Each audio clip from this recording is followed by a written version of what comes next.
Big up yourself, graduates. I can see you there. Let me just set up before we get started.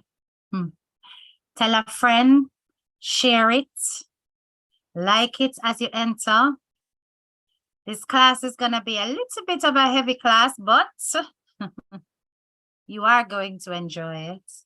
And the details I'm going to drop, you probably would have never heard it before. I'm certain that this information was missed. So you're getting an exclusive, but give me a sec.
Good morning, good morning, good morning, good morning, everyone. Don't worry, I'll still come on camera. First of all, everybody big up 1DMG. Yellow bus, drive it up, go on with itself.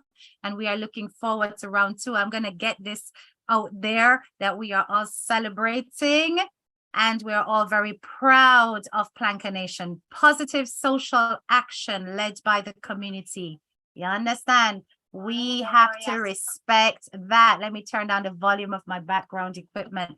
We have to respect that. You understand? 1DMG. Who could it be but God and the heart of charity? You understand me? Who could it be but God? And send up on the yellow hearts. Yeah, man, send up on the yellow hearts, because listen, this is a history. How many people come on social media and make such a revolutionary difference in our community? Not many. Not many. So we have got to show maximum respect to the 1DMG. You don't know. All right, let me heal up everybody. Big up yourself, Kathy. Hey, Lovelace. I can see you, June. Norma, good morning. Good morning, sis. Morning, Paulette. Loving and caring. Good morning. Good morning, Vanessa. Good morning, Kerry. Bro Shaka, big up yourself. Guyanese number 2 in the house. Esther, blessed love. Rowena, big up yourself. Karen, hey Vanessa. All right, we're gonna go in nice. Big up yourself, Nicola Dixon. All right. It is listen to me now, man. It is such a phenomenal thing to see human beings come together in a informal setting and create such a positive ripple effect. At this, them 80 fire no 99. At this, them 80 fire no 99. It will not change. We shall not be moved. We shall support all things positive and impacting. And you will always have the heart of the people as long as you do right by the people. And so far, so good. Positivity, we say. And exactly so, Paulette, you could not have put it any better, right? So before I get started, we are going to big up the 1DMG. And then I'm going to change this background and we're going to go into a topic that is in itself something that we as women experience. I'm going to make on my face a little bit, you know.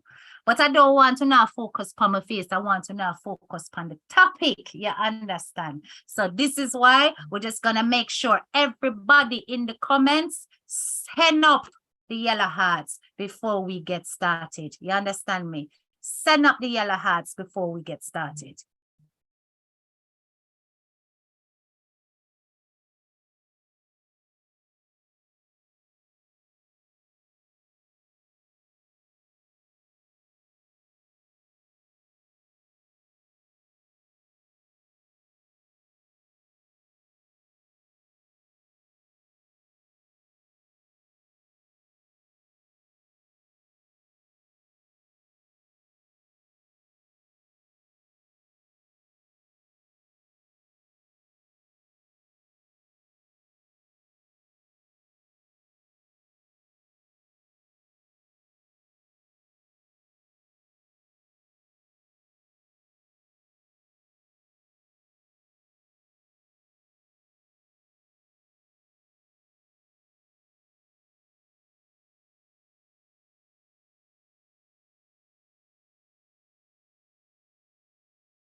All right.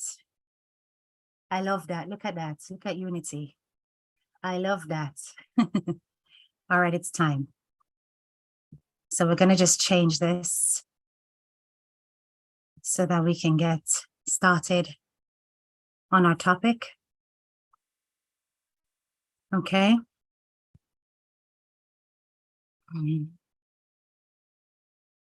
You know, I always start with a disclaimer. I tell my people, my graduates, that many times my topics are quite sensitive. So I'm asking you to ensure that there are no children in the vicinity. I'm asking you to make sure that sensitive airs are removed from the background, okay? Please make sure that you protect yourself and your well-being, because what we're about to go into is something that has been an experience of many women in the Caribbean, in Jamaica, in the diaspora. And it's going to bring up some trigger situations. And I don't want anyone feeling as though they're reliving such trauma. I'm showing them a face. Showing them a face. Why is it showing like this? As though I'm in snow? What's the way my face looks shiny? Oh, that's better. Lighting settled down. I think the camera needed time to adjust. Hey, my people. Hey, graduates. How is everybody doing? Good morning. Good morning. Good morning. All right. So, as I said, please make sure that there are no sensitive airs around. We don't want any children in the vicinity. What I am going to drop today is going to be quite traumatic. I have got to go through a number of cases, but the ultimate case, which will come towards the end, will be the story of Mystical, straight from Mystical herself. So we have been hearing lots and lots of things on social media about the trauma that was experienced by this young lady, which has resulted in her current choice of lifestyle. And I'm certain we all know what that is. She has chosen to go down the route of the adult industry in terms of her career, but she attributes the reasons for that to the trauma that she experienced as a result of being molested and as a result of being raped. Okay, so this is not news. You haven't heard it first from Head Teacher K. It has been all over social media. But what particularly irks me, or I should say distresses me, is the fact that we have got certain women on social media who handles situations of exploitation and victimization in the most insensitive, brash, and disrespectful way I have ever seen. And we've even heard the details of the story being twisted and maligned against particular people who are in Mystical's family. And one thing I'm not going to do is to listen to hearsay. I personally believe in the voice of the victim being heard, okay? So we are going to hear it, and we are going to hear the full details in very explicit terms. Hence, make sure there are no kids around. Okay. As I said, I'm not going to show my face for all of this because I don't want to focus on my face. I want you guys to focus on the information. All right. We're going to start first with a situation that took place in my area, which is in England. This young lady here that you can see in my pictures that has the glasses on is a 15-year-old girl that was stabbed in Croydon. She was stabbed by a 17-year-old boy. The situation was quite shocking particularly for the Black community, because this was a situation where she was protecting her best friend, and that best friend was refusing the advances of the 17-year-old boy with whom she had broken up the night before. So this best friend was involved with this 17-year-old boy. They broke up. She said she didn't want to have anything else to do with him. The boy then, turned up with flowers and a love note and was basically trying to encourage her to return to him. She was not interested, and an argument ensued. The best friend stepped in, and as a result of her stepping in, the boy took out a 1-foot-long machete and ran it straight through her neck. This girl bled out on the spot and died.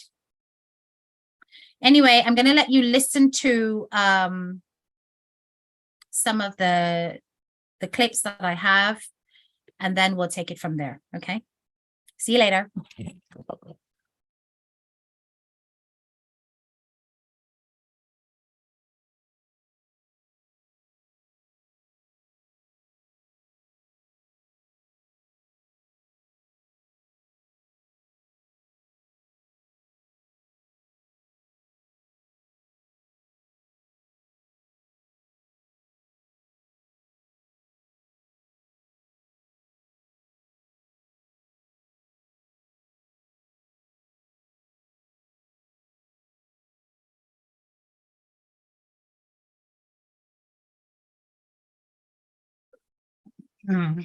Bear with me, guys. All right. Just going to make sure that the right clips are being shown. And we're going to share the screen. Thumbs up if you can actually see or hear the video, see the video. Morning Rose, thumbs up if you can see the video that I'm now sharing.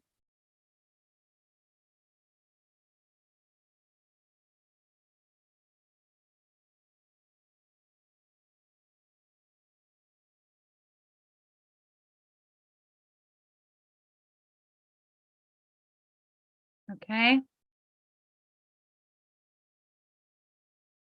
stabbed as she made what should have been.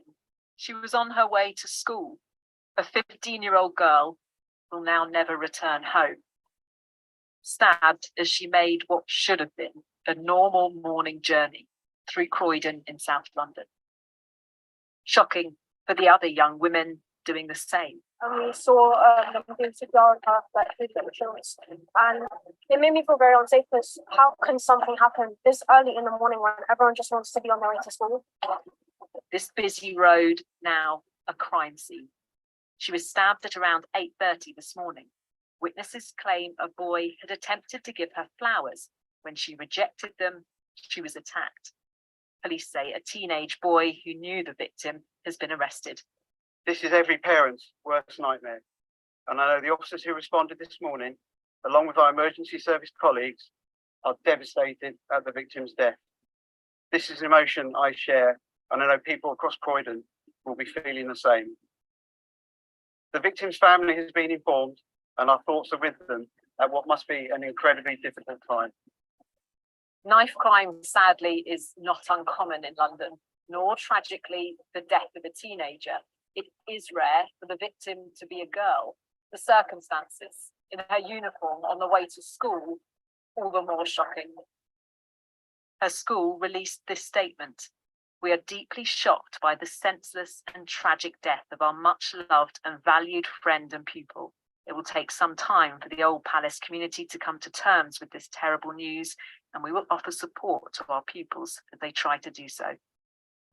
This afternoon, the Met Police Commissioner Sir Mark Rowley visited the scene and met members of the community, like crime campaigner Anthony King.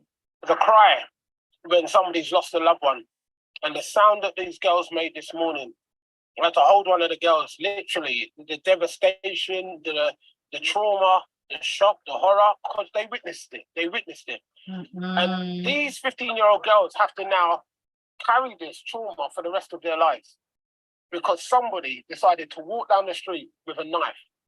Everyone's thoughts will now be with the girl's family, having to deal with the unimaginable.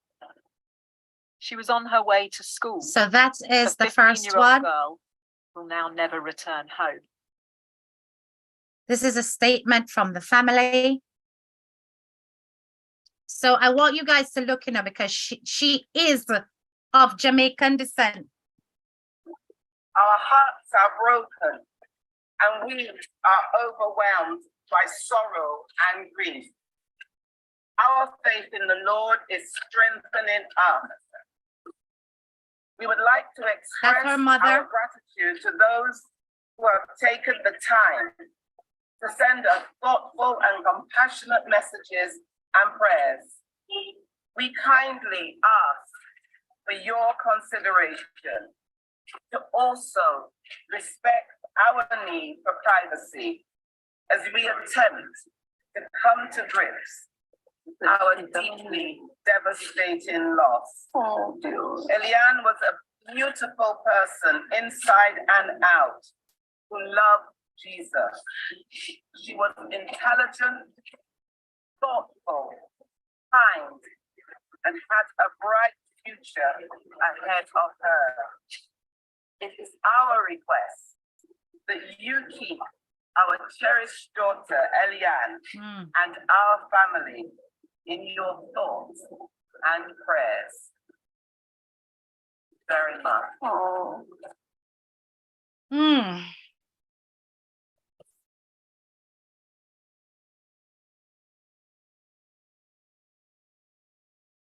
I don't even know what to say.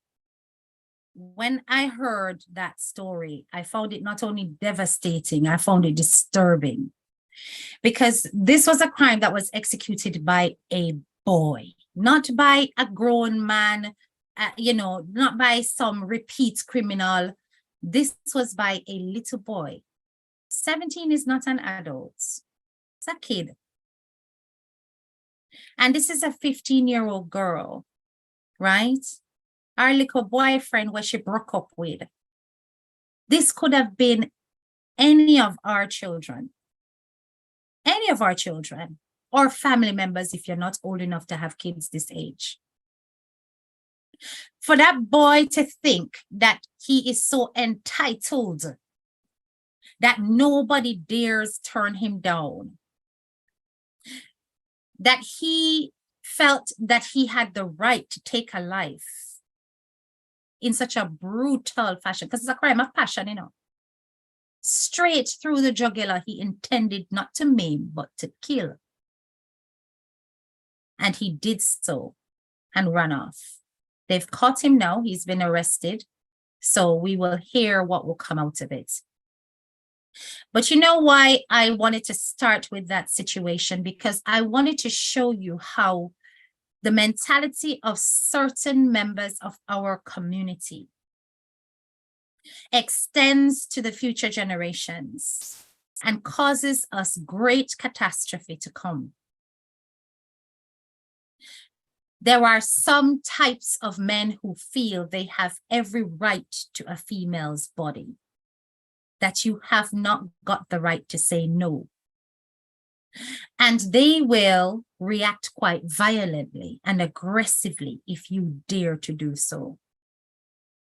I am going to give you an example of something that happened to me. So I remember when I was a teenager, I went to a party, and well, it wasn't a party, it was a dance. And I'm in the dance was being run by people that I knew, okay? And going at the dance, I never have to pay, I go in. My friend them there, my friend gone out at the bar and get us some drinks and stuff. But at one point, it's like I was standing by myself because friends had to go, you know, go toilet, this, that, whatever. So I'm standing up in the dance by myself, and me a dance and I, you know, rock to the music by myself. And this man felt like, you know, he wanted to dance with me. So him come up and him say, hey, beg you dance and whatever. Grab on me. Did not wait for a response, people. Grab on me. They're behind me in at the back of the, you know, by the speaker box. So me there, so speaker box behind me. Him there right between me and the speaker box, right? Grab on me. Said that me for dance. So I start pull away because I'm not interested in dancing with this guy. So I start pull away, people. You see when I pull away, there's something sharp that I'm feeling on my side. Right? Something sharp I'm feeling on my side. When I look down to Rotted, the man have one ratchet right in my arm, my waist. Right? Blade out and everything. Right in my waist, him heist up the ratchet knife, right? And he might tell me, whine. You understand me? I start whine out life because I'm afraid at this point. You understand me? Luckily for me, a really good friend of mine, he was there and he saw what was going on. And he walked across and come and him hold on me and grab me forward. So it's like I said, the guy thought that I was with him. So when he realized now, said that one man did it, where if he can claim me, is that time alone him back off. Him look upon me and him say, okay, you never see our ratted gunman that you're lucky, say just a knife him pushing on your side, can me see the bulge under him shirt. Is a gunman that you can't tell them man they know. Now you tell me. So I was very lucky because I had people around me to protect me, right? But how many of us as girls growing up in the ghetto, in the garrison, on the streets, experience these kind of things and there is nobody to rescue us? Where we are forced into certain situations because we have to fear for our lives. How many of us experience that and there is no rescue? And we have to grow with that victimization. We have to grow with it and hold it and don't say anything. Because you don't want the stigma that you have been raped or molested. You don't want anybody to know that you were too afraid to fight. Because them always quick to blame the person who got through the trauma, you know. Them always quick to blame the victim. You understand me? So many of us have been there and have not had the luck of being rescued at a key time.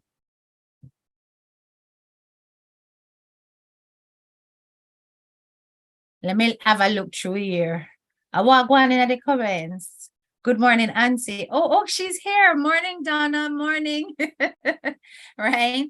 So I'm going to talk to you guys about the situation with Khago. And I don't know if you are aware of it, but he has been recently accused of basically victimizing a female artist, right? Now, dancehall, as you know, artists out there, it's a dog-eat-dog world. And female artists go through 10 times more struggles than male artists because it is a male-dominated industry, right? It's a male-dominated industry. So we have heard ongoing stories about these women, female artists, who claim that they have been through molestation, rape, victimization by men, and yet there is still no monitoring system. There is still no victim protection for women in that industry in particular, who are very vulnerable to exploitation because they are so hungry to rise alongside their male counterparts. So let me come off camera for a bit. I am certain you guys have, hold on. I'm certain you guys have all heard We're thinking our hearts are broken. About the situation with Macka Diamond. Macka Diamond came out and Macka Diamond spoke about what she experienced in the dance hall. And nobody no respond after that, which I found really disgraceful. Okay, Macka Diamond spoke about the fact that she had a gun held to her. That she was in her early 20s when this situation took place. She was brutally beaten with a board by a dancehall artist at Studio Complex. You know about Etana.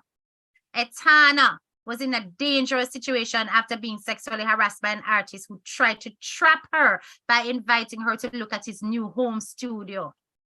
This is how they lure females into the situations that they're in. Now, everybody, I'm certain, have heard the story of J Pink.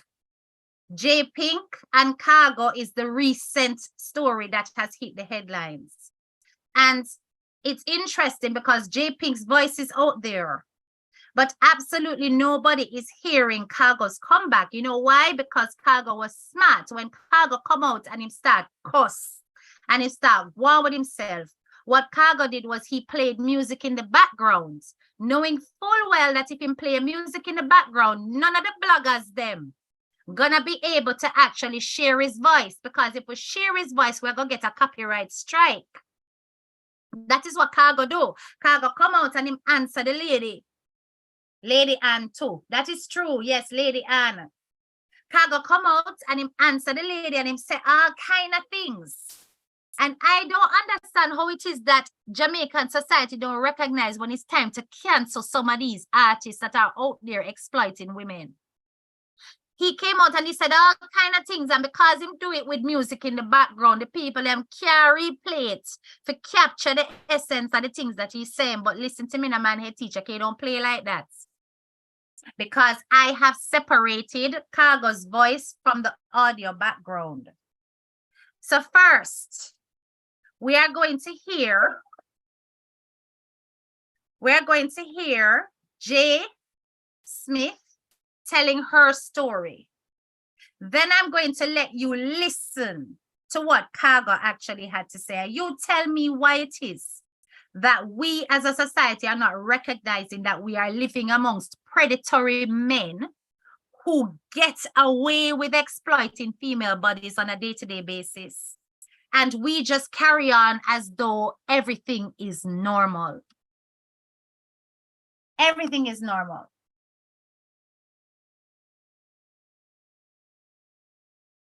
So we're going to start with J Pink. It's not everyone want me. I don't know everyone me want. Yeah. The bill. Me front. You not give me front. Look at what two man we have back. I'm a big one man them to me number one. Number two, then I have to believe. I don't man them what me want. When me that there with. Me not go around the pan that because there with nobody and music me have free straight on my brain. You get what me I say? And him plan up with the man them and sit down for life and plan up what things for me when I go so. I tell a lot of people name for in life when I go so. Khago would treat people. Me not do Khago nothing. When me go down there, me say alright then. Me see the bar settings in the place, not the funny bar counter. Me say Khago, you know when me that turn, I also my money. Also money, and there is no way me can't come down here so I mean I hustle no money because me and my baby to go to school and me and my bills them at town to pay. Can I start the bar shelf so when the man them come in, me can sell them water, whatever they want. It's a thing do what you do. Because I clean up the whole studio people. You know, studio man see I'm talking to people.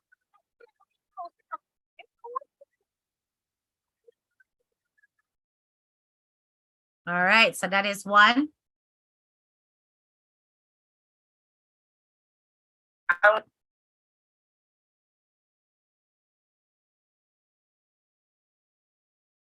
We're gonna listen to the other video. Boy, I tell you about these men of people. Tell you about them. They get away with murder.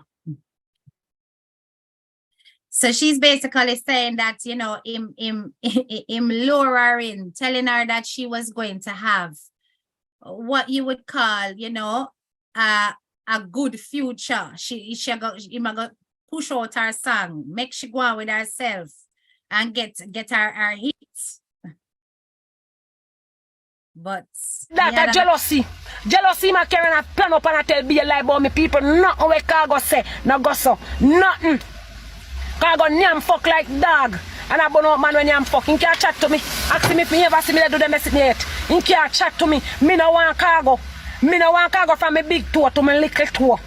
A pussy vengeance him a carry. Yeah? I be a lie, sit down and plan up about me and tell be a lie about me, but I left him to the 4 square corner of this world.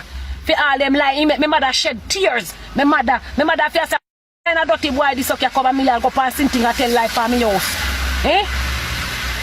Everybody who know me know where me come from. A decent family come from decent yard. My mother no nasty, me no nasty, no with no grocer. Decent place. My sister just come from England where they and build up my mother house, rebuild it. 4 bedroom, 2 bathroom, what my concept kitchen and living. And the place clean and nice. And the man come out of my mother pot. And my mother plate and then turn off for show and say, what kind of man that? And I turn on and say, oh, me had this and me had that and me had nasty. Khago is a wicked. Me and Khago kick off already round a rebel team. You know where we kick off for? He say I'm fetish. And if me queasy him puppy, he go bust me. He go make me do 2 songs. I collab with him and a single. And to be honest, cause this a girl my hold on mouth and talk. Since as him a tell lie for me can't talk it truth. Oh, this boy wicked. He say I'm fetish. And if me queasy him body a man ten, that's all he want. He might go make sure me boss and put out song with me and me want boss me dead a music long time and quiz hell out of that wood. Me quiz hell out of it. If 7 man in me a quiz in wood so that's come here call arthritis me developing a me damn hand. And when this song me and him record was collab and then we record the single. You hear? And when he see got one in the teleman them say boy never know so me can't deliver good. Can never expect something so bad. oh. Told you guys, no kids. So Khago got this girl to fulfill his fantasy under the basis that he gonna make her bust 2 songs. And she went ahead and did it. Now, lady, unlike Macadam, you went and fell for it, you never fight. So of course you're being judged, and this is what society is like. They're gonna look at it, but girl, you did it. So if you do it and you play your card and you lose the game, and your business that because you were willing to be exploited. But people, I am trying to get you to think outside the box. At the end of the day, the industry is a dog industry, and not many women rise as quickly as the likes of Spice, and even Spice can tell you some of our traumatic stories. You understand me? So oftentimes women fall victim to these kind of scenarios, these bargain chips as they fall. They are telling them that, listen, you have to do this, you have to do this in a bed with me, you have to do that in a bed with me, and if you do that, you will get your dream, you will get your desire. And if you're not a woman of strong will, if you are not balanced by faith, if you are not balanced by principles, you will fall victim to things like this. Not all women are wired in a certain way, okay? And I'm not saying that she wasn't a fool to actually let this man into her intimate space, but he used his power in the industry over her in order to get what he wanted, and he never delivered. Never delivered. A lot of female artists go through these abuse daily. It's adding up. Absolutely. How comes him only wanted squeeze? That's, well, this is the thing, Jodine. So she's basically saying that he only wanted the squeezing, and because that's all she was willing to give. When he decided to up the ante and he wanted her to deliver more, he wanted to sleep with her, she said no. And that's why he has got all this venom and all these feelings coming out. So I'm going to let you hear what Khago had to say, okay? So that you can be the judge for yourself. Khago, see man, I said, why you're posting for that show, you're asking. You come on, poor man is part of them, and no man, no look for you because you're not even smell good at pussy class. You smell like a garbage. Not even pretty bad now, and you're dirty long down with pussy tongue. You come at about squeeze cat. Pussy hole, you say Egyptian fuck in your body and suck your pussy. And for your talk, when you sit around and it's artistic, none go like it. Look how rich Egyptian is. You say you dash your bumper clap Egyptian belly. You say that, yeah. I just said that in a studio, so everybody here, you dash your Egyptian belly, and a doors of your bumper class 20 grand to go. So good. That is how wicked it is. And these people who start to just come a country and end on your mouth, yes, no, you cannot look at the bumper class style. You think nothing you can find that over there. Listen, tell you something. You know, no respect. Hold it down because you're a little dark and I you. Hold it down for the other day, and I take the highway. But it look like it's a chain on campaign at the bank. You come on a major yard, and I say you would not put the beer down there. And put someone in a channel for the man they go down the major. So it's just a very spark, just go around and land down people. Remember, so when you can't go around at your mother yard, you have to not to go around your mother singing because you did a one man back then and your woman fuck your man, got it bad shit. You know, so you don't know about it. Wow. Each man back and the woman fuck his same last man. You woman fuck his same man. You understand? And it's not like me and your dead. Now you don't know the man are dead. But you know, your woman saying, you know, I say rich man up a man over there, you can't go and your woman yard back then and your woman fucking. That's the other nobody. You need to put on your phone and understand, you know, everybody you can job. I don't care, you know. I don't care if that is video goes for people who want to say about you. Because me know about myself. So let me tell you something. After you start bringing up all the people them and you look at dark shit argument. You come around now and rob on this road and borrow, you look at steal money, you look at wearing dark shit. You understand? I'm not going to play much more of that mess. But I wanted you to hear, this is an artist who performs songs for women to dance to. This is an artist who depends on women to be a part of his income, right? Listen to how he degrades her, how he calls her and her mother out of their name, how he regards them as prostitutes, low lives, you know, the typical insults that women get when they are what you would consider to be rejected, used and thrown to one side. Yet people are going to endorse this artist. This artist is going to turn up at shows, at dance hall shows, and people are going to buy tickets to go and see this man.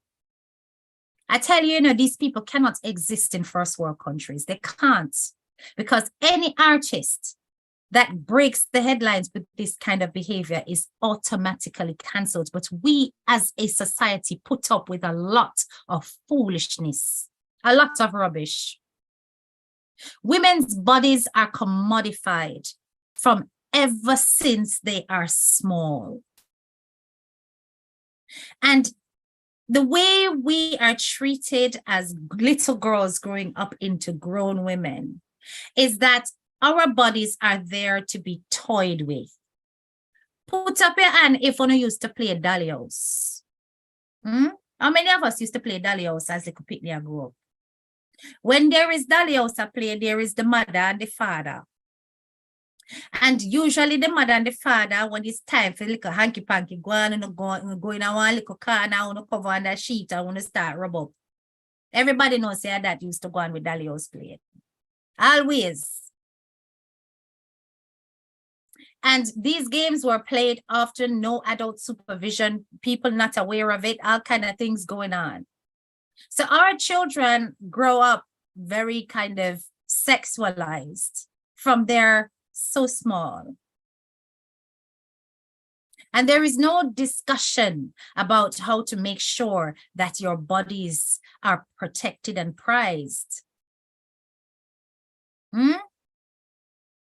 We used to play purple touch. Who never used to play purple touch? Inches. Who never used to play inches? All these little games that were being played. Right? Catchy Stocky. Who never used to play them game there? So as time progresses and there is more modern techniques to playing games, the internet, social media, mobile phones, yes, have become the new toys. And now we have videos going around with our children being sexually illicit in schools. It's not like it wasn't happening from the start of time. It's just that now it's being recorded. And before it wasn't being recorded at all. But now everybody is seeing it. It's going viral. It's going left, right, and center. But this is not a new problem. I'm going to say this. The way sex education is handled in our Jamaican schools is pathetic. For one thing, sex education is starting way too late because the age of sexual awareness has gotten younger and younger over time. Whether we like it or not, our children are exposed to the industries that are bred by these kind of dancehall artists who come out with all these lyrics that are about objectifying female bodies. They listen to it, they dance to it. I have seen children dancing to it. It's not like, I'm not saying anything's wrong with that because listen, it's better them dance than commit crime. You understand me?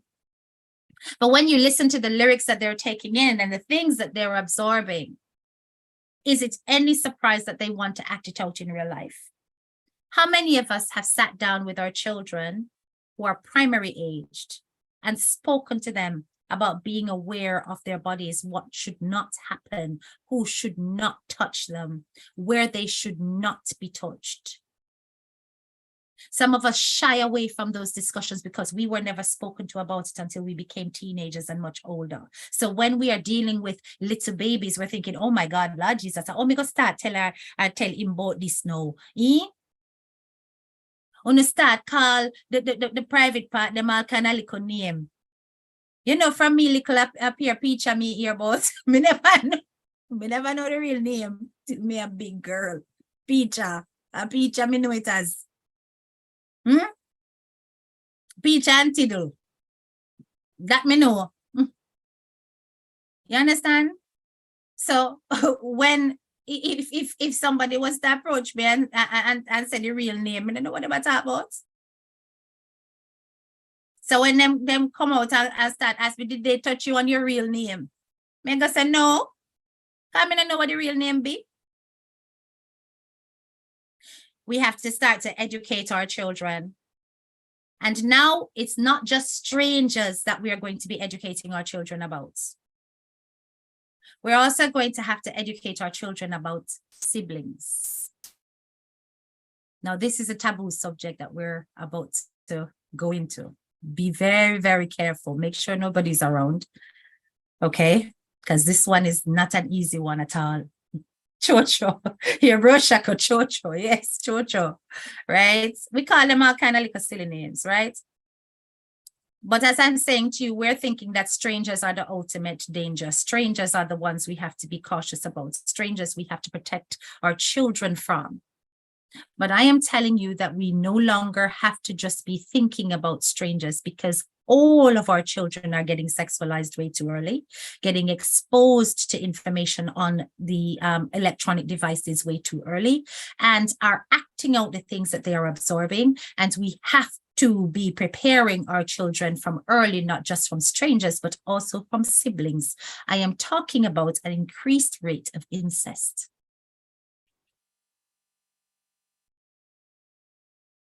Now, I'm certain you heard all about that situation that happened between Shenzia's son, the other baby mother, the half-sister. I'm sure you've heard it all. I'm sure you've heard the reaction. I am just hoping that on the back end of that, a lot of discussions took place and a lot of education took place. But unfortunately for some, not everybody escaped being victims of this kind of molestation.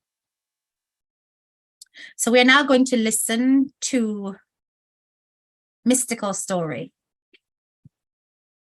Before I do that though, I wanna like up the live. No, sir, hold on there. Let me check something. Because me know say una love listen, but una no love press the like button.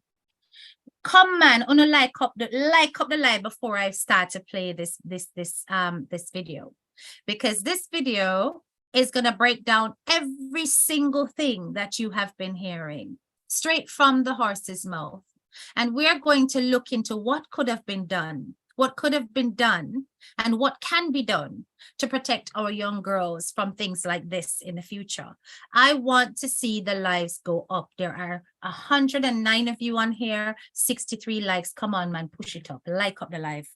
Like up the live, and then we're going to go in it. Like up the live, people.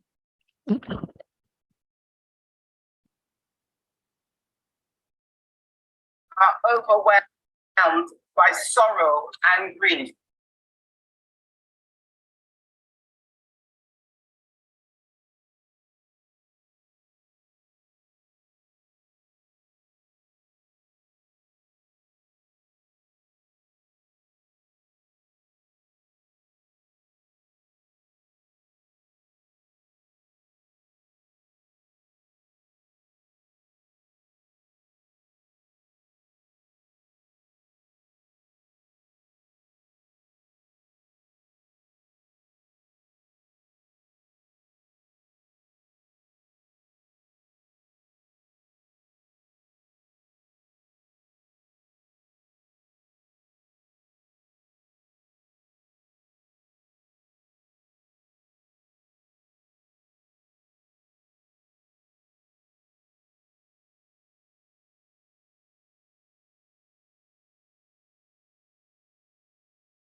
All right, and ready? All right, people, I already know. Okay, we're gonna go in it. All right. Listen to me. As I said, make sure that none of your children are in the vicinity. I don't want any underage people in the room when I press play on this. Okay. It is a very, very, very sensitive, very taboo thing that we are about to hear. And you know, I don't want anyone getting exposed to this who are not ready or adult enough to handle it. All right. I'm going to stop my video because I don't want any disturbance to the graphics. Official. You know, like how they would say, you know, when them say you can't have everything and still don't happy. Like how them say you could have everything and you probably not feel content or whatever, right? Cool. So we're going to call them, ignore the bad comments and talk. We're going to call them, right? If I go live, my tonight.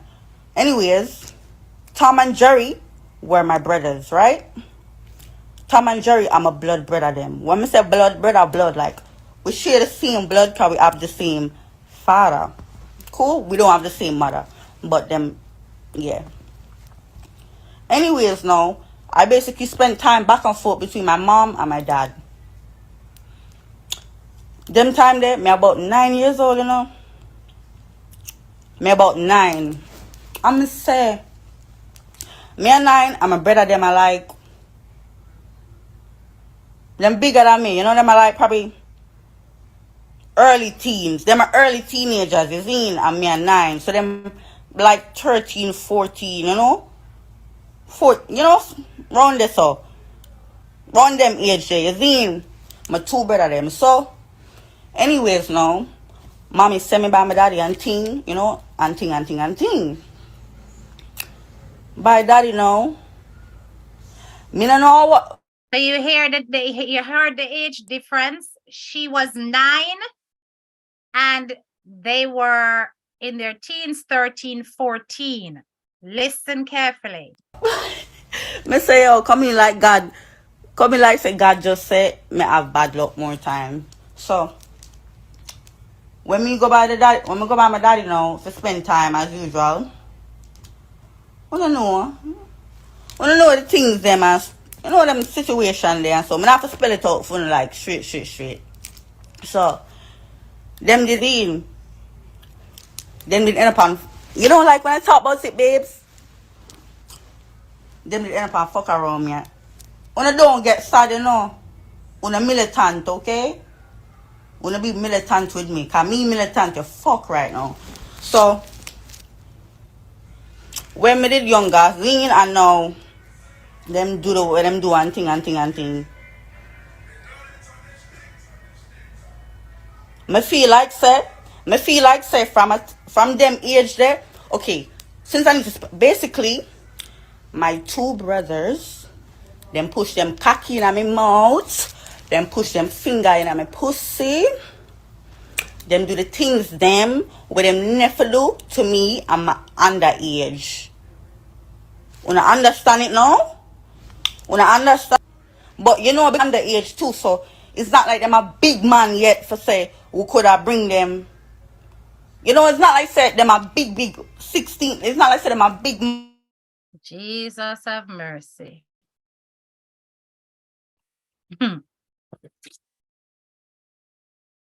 So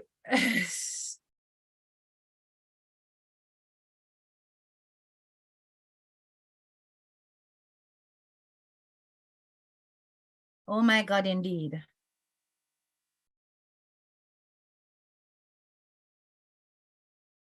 When I heard her say this, people, it coming like say somebody take one knife and juke me straight in my chest and just go back and forth with it. So I'm not gonna lie.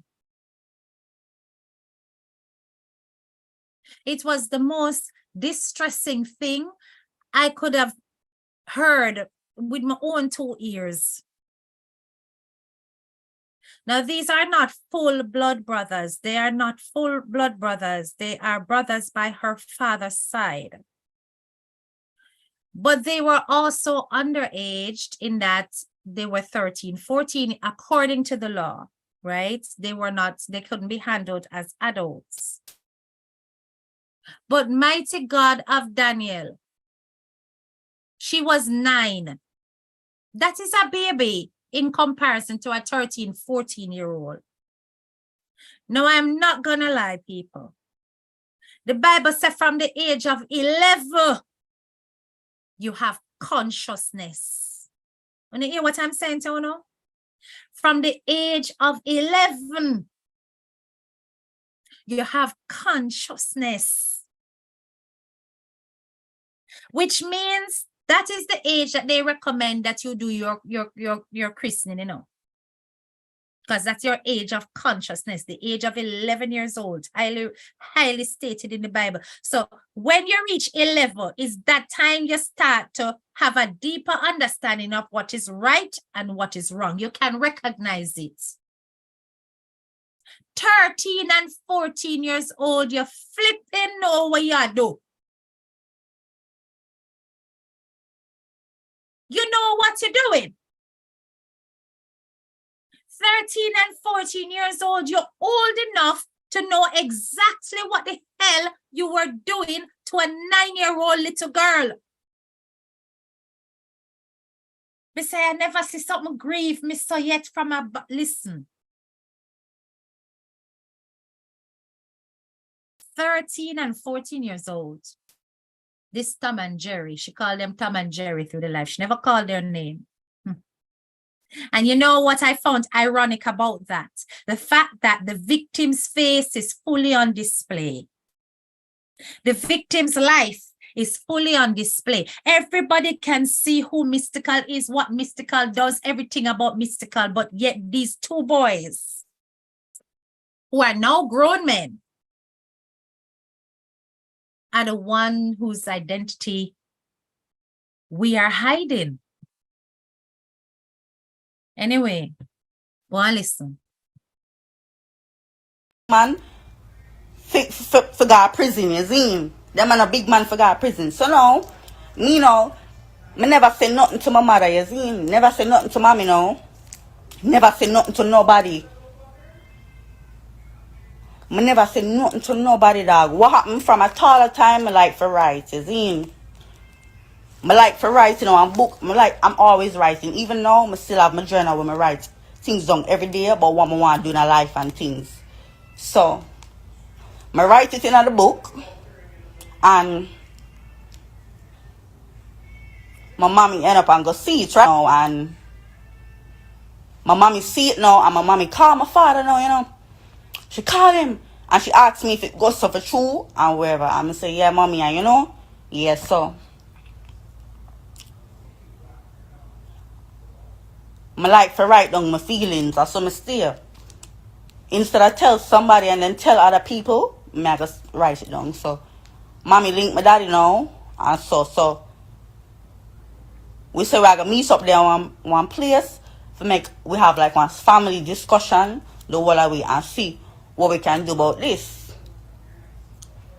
So, we end up forgot the family discussion.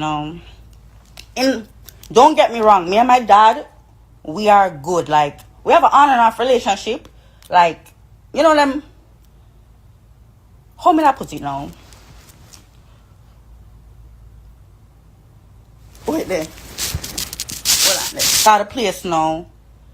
My mommy told me to tell daddy what happened for myself and Rian. My dad, I feel like say at the time, him never know what to do, you see him.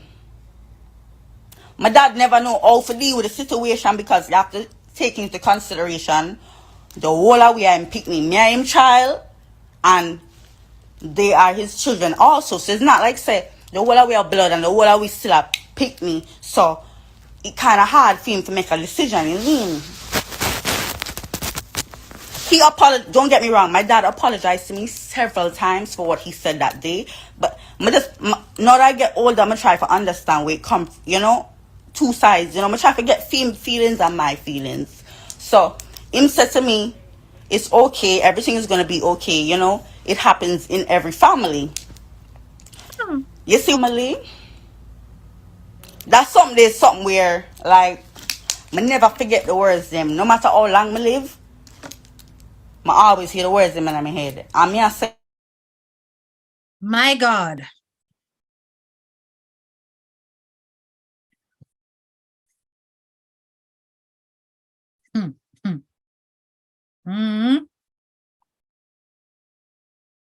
On a year? Let me tell you something. The way we respond to these things when they initially happen is such an important, pivotal part of the healing process of the victim. You hear that your 2 boys molested your daughter, their sister, and your response is, it happens in families. So this is a generational curse. This is something that you are aware of that has taken place before, that was not corrected from the root, that was not purged from your family. Therefore, you are aware of the fact that your sons have inherited this blood lineage sin. And this girl is made to suffer as a result of that.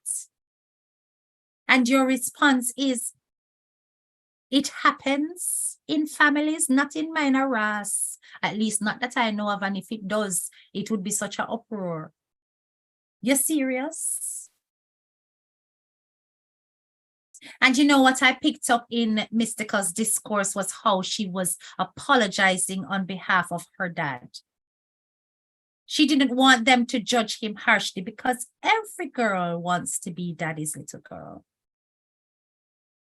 and does not want to be far removed from that fatherly love. But how can she deep down truly feel as though she is protected when her father has represented himself like that? And if a young girl feels vulnerable by the man that is supposed to be her ultimate example of protection, she will seek it in other arms. She will.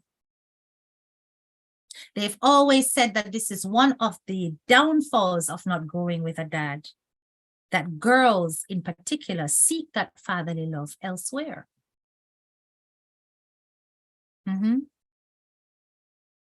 It was a disgraceful response. But let's carry on listening. may I say, it happens in every family. Because it did not happen in my friend. I asked my friend them and them said no. So, I don't know. But, you know. So now, after that, what my dad, after that, like, I start to rebel. Like, I start to give be a proper.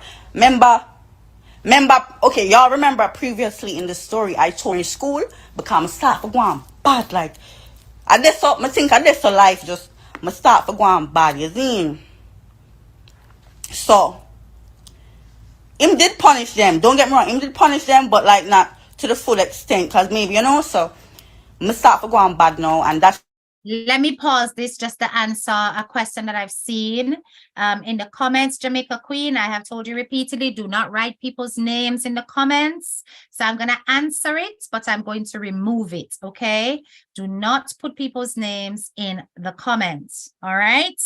Do I believe Lady with the Alphabet was dragged unfairly? I have no opinion necessarily for or against the dragging of Lady with the Alphabets. I believe that it is important that the parenting of any child or a teenager who was molested or sexually abused, that their parenting is questioned and interrogated, because this is how safeguarding works. If a child was being neglected, it would point directly to the parents, leaving them in careless circumstances for situations to happen. If there is no neglect and the child was actually being properly cared for and the situation was outside of the control of the parents, then those parents should be removed from the scenario as blames. They should not have the portion of blame. You understand? So I do not think it is wrong that people are going to drag the parents and dig into the parents to find out what is what. But the appropriate response to such is to show that these parents did what was considered to be the best thing for her, and for then the audience to be convinced. Everybody will look to the parents once a child has been victimized. Everybody, because the child is in the care of the parents. So whether it's fair or not, she may think it's not fair, but I think it is simply social justice. This is how human beings react when it comes to children. They are naturally protective when it comes to children, and they will always be looking to apportion blame to the adults around that child. All right? Yeah. Well, listen. This how comes me end up and now. That's how comes me end up now. Start give problem at the school for the people them basically expel me out of primary school, and them have to go to a second primary school. So now you see when I reach at the second primary school, so I graduate 1 year late because they have to put me back in one class because you're seeing. So I got the next school now. You know, I don't have no friend. You know, I'm little and bad. I don't have no friend. And you know, why the people them give me a hard time. The people them give me a one, cause I never want to defend myself, because my mommy would have tell me, say, she don't want me to get expelled out of next primary school, you see, so me that try to behave. I said, the girl, them deal with me a way, and I said, them time doing like, no, you see, when I reach to the second primary school, so after that, what my dad, after that, like, me start to rebel, like, me start to give be a proper, remember, okay, y'all remember previously in the story, I told in school, because I start to go on bad, like, I just thought, I think I just life just, I start for going bad, you see. So, him did punish them. Don't get me wrong, him did punish them, but like not to the full extent, because maybe, you know, so I start for going bad now, and that is how comes me end up and now. That's how comes me end up. So you hear, the audience asked if the father had penalized the boys at all. And she is saying that they did get punishment, but it wasn't so, in other words, to her, it was light-handed. Now, how is it that the victim's thoughts are not being taken into consideration here? Why is it that she's still walking away thinking that it was not enough punishment? Is because she still doesn't feel as though what took place, the degree of the trauma that she experienced was handled as heavily as it ought to have been. So when you're hearing things like this from the victim herself, obviously people are going to point fingers at the parents. It's impossible for them not to. They'll point finger at the dad, they will point finger at the mom. It's for them to defend themselves, but this is not something that's not going to happen. No, start give problem at the school for the people them basically expel me out of primary school, and them have to go to a second primary school. So now you see when I reach to the second primary school, so I graduate 1 year late because they have to put me back in one class because you're seeing. So I got the next school now. You know, I don't have no friend. You know, I'm little and bad. I don't have no friend. And, you know, why the people them give me a hard time. The people them give me a one, because I never want to defend myself, because my mommy would have tell me, say, she don't want me to get expelled out of next primary school, you see, so I try to behave. I said, the girl them deal with me a way, and I said, them time when I'm out grade 6. One girl, she spit in my food, like my actual lunch, when I'm supposed to go eat. I would never forget mama spitting on the food. I mean, I have no sense, you know. I'm going to say, I hold that like a G, I'm going to go home and ball your fuck. Home and ball, I want to say fuck. So she's basically saying that she went through abuse at the primary school. When she went to she was expelled from one primary school because she was acting up. Second primary school she went to, she was being bullied by this one girl who who spit in her food. Now I'm going to try and summarize this as much as I can because it is a pivotal part of Mystical's story. This girl who spat in her food, and when I tell you I recorded, the full length of this video is actually over an hour long. So I had to pull out some bits that would have just been too much, just so you could get the main points of what she was saying, right? But just to give you that quick story, this girl who spat in her food in primary school, she had a later encounter with in her young adult years. And in her later encounter, this girl was quite a pivotal part of her you know, showing that she had overcome bullying. So she did go on to tell a bit more about it, but I just want you to listen carefully to what she's saying. All right. No one get my mother did I forget calling for come here. And the people don't want to expel me out of school. I'm not behave. So calling now. The principal now, she tell my mommy say I need therapy because something wrong with me. I need therapy. You see? I'm just gonna pause and explain to you guys so y'all know, right? Now I'm grown up, but I have bipolar disorder. You see? I have diagnosed bipolar disorder, but I'm supposed to take medications, but I don't. So sometimes my head chip left and it chip right. Are you guys hearing that? She is clinically diagnosed as having bipolar disorder. And she has medication for it, but she doesn't take the medication. The reason she explained later in her life why she doesn't take the medication is that the medication makes her feel zombified. It makes her feel less than herself. So because of that, she deliberately does not take her medication, right? So we've got here mental health issues. We've got trauma going on, right? We've got unresolved anger around the treatment of what took place with her. All of this, the results of the behaviors of 2 little boys, plus the rape that happened later on. All right. So nobody in an argument with me because I'm not too righted. I'm not too righted. I'm not too righted, okay? She's not in Jamaica. I'm not too righted in my head more time. So the lady said me need to go therapy, and my father now him pay for the therapists and stuff. I got therapy now. I lift up out of that blood clot seat there, you see? And I saw me in the woman's face. I saw me in her face. Come here, I said, you have to go lick me now. Come in your face so you can go lick me because we are. So she went on to talk about her experience of fighting with this teacher. Keep listening. Who don't want fuck fighting in the classroom? Anyways, then one student, she sent somebody for to call the principal now. I tell him for come out the class and be things. Come out the class now. You know I want now. Guess what now? That's the last suspension for make them expel me. Cause after you have a certain amount of suspension, the next, like after you have one certain amount, the next thing, expel gets expelled. And remember, CXC. How you gonna expel me, dog?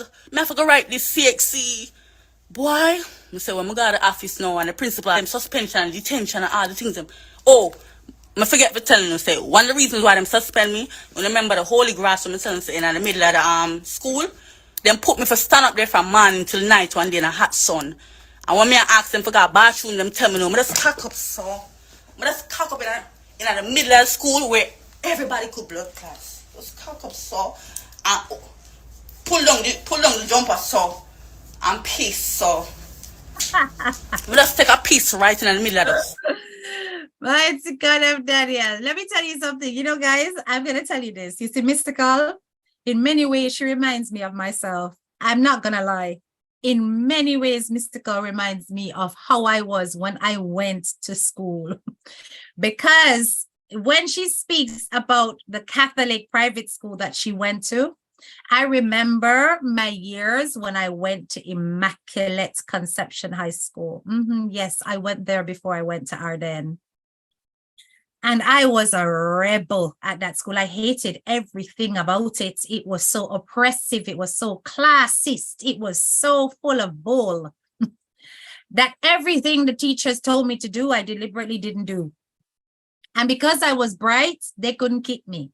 So it was like, them put her to stand up in the courtyard. And when them put her to stand up in the courtyard as punishment for stand up the whole day, the girl wants to go to the toilet and they would not let her go to the toilet. So she stooped down right there and pee. You blame her? I don't.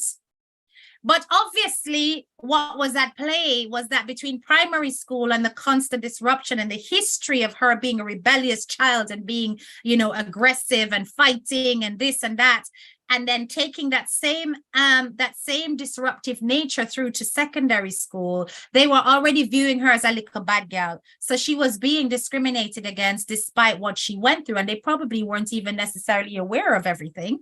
But, you know, they were handling her like a rebellious kid. So they just did not care. You understand? So let's keep listening. Holy grass where them worship God pan. Let's take a piece brawling so. And the teacher them see me and suspension that come a piece publicly. That was that. And pay them for not expel me out of the school, Zine. No, the whole the teacher them I say, yo, I now pass. Pull up that. Pull down the jumper carefully. So. And piece so. We just take a piece right in the middle of the holy grass where them worship God pan. Let's take a piece brawling so. And the teacher them see me and suspension that come a piece publicly. That was that. And pay them for not expel me out of the school, Zine. No. Did you hear that?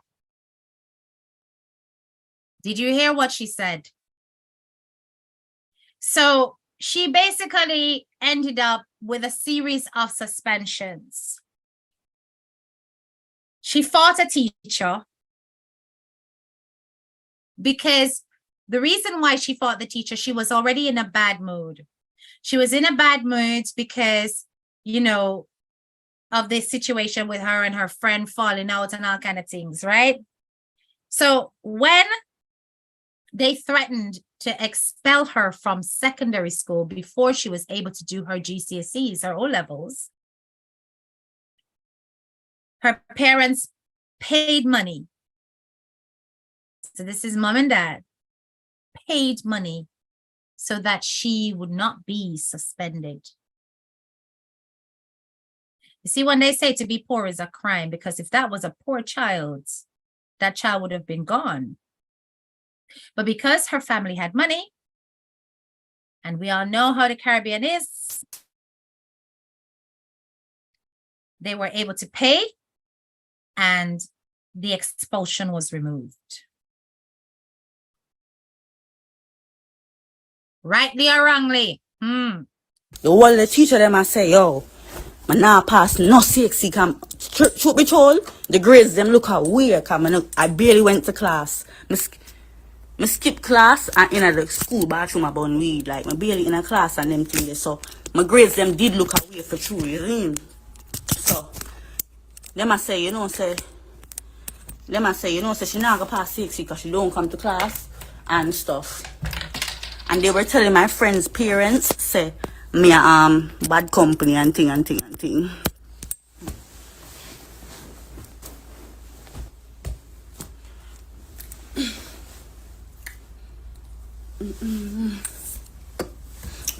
Okay. Them seminar pass the CXC and the thing them come and I study and them thing there. But guess who passed the CXC them? They said I wasn't gonna get into college. Guess who passed and went to the college? Guess who? Know me? I went through it in 2018. I go through it, went through it. Got to high school now. When I remember what do we call my brothers? The two nasty brothers I have that I'm telling you do the things them to me, you know? What would the nickname them? What would the nickname my brother them? What would the nickname them again? Would it have a name for them? Cause I don't want to call them name, cause that's gonna start family feud and the whole family are there ring, you know, yeah, I'm gonna dip on that today. So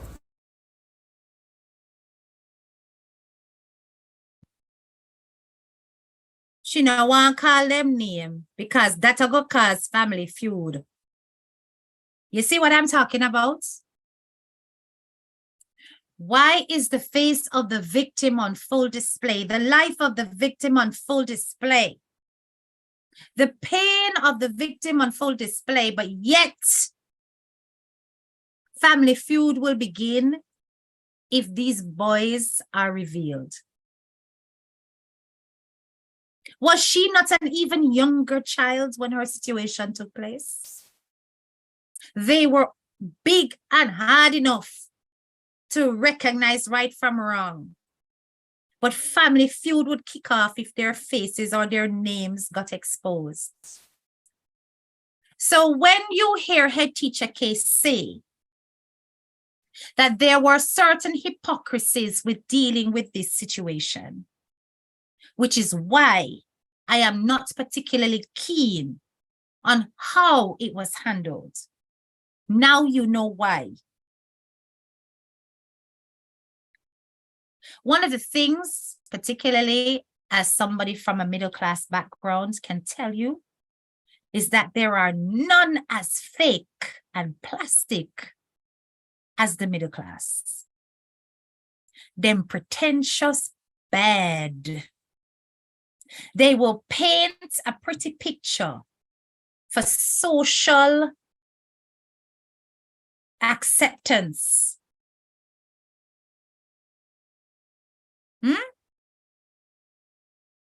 And all I am hearing is, oh, I don't want this to come out. Oh, I don't want my family name.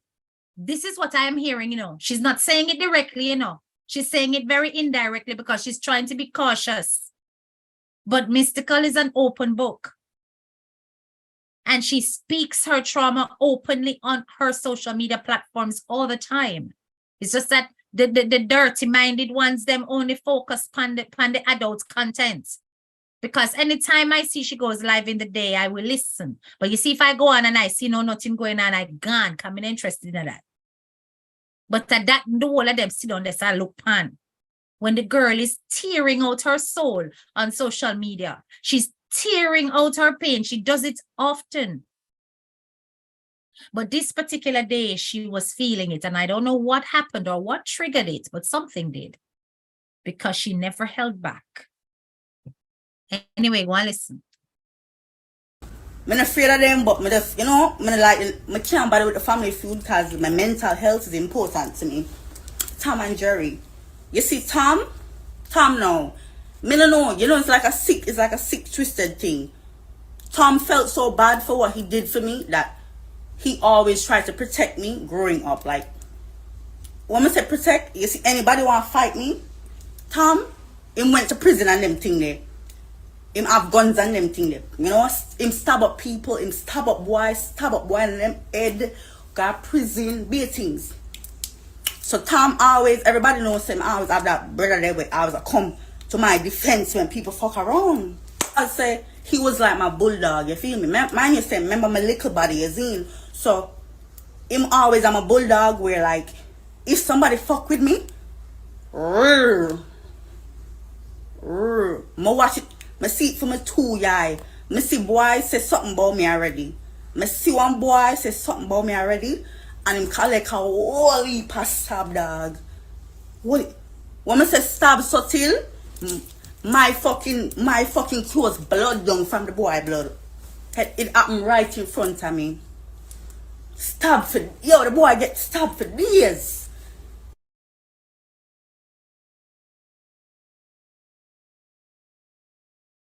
What are we hearing?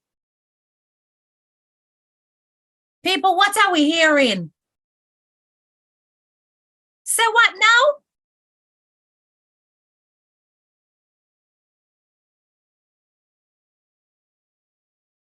Now, I know that this story is actually very, very true because for those of you who have heard me do lives about this topic before in the past, I did make it clear that I did receive a phone call from somebody from Antigua who came into my inbox to tell me all sorts about Lady with the Alphabet. I did not entertain her story on my platform at all.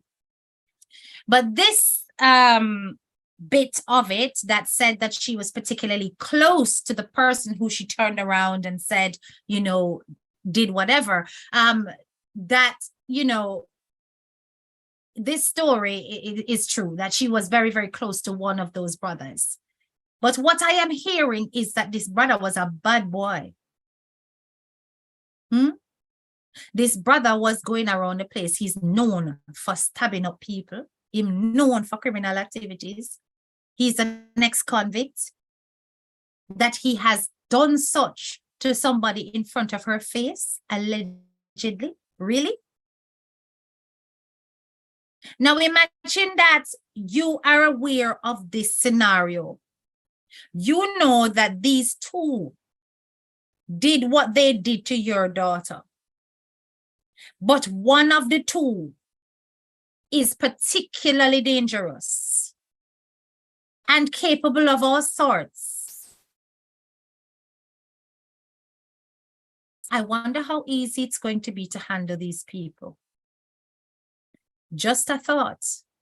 I wonder how easy it's going to be to handle these people.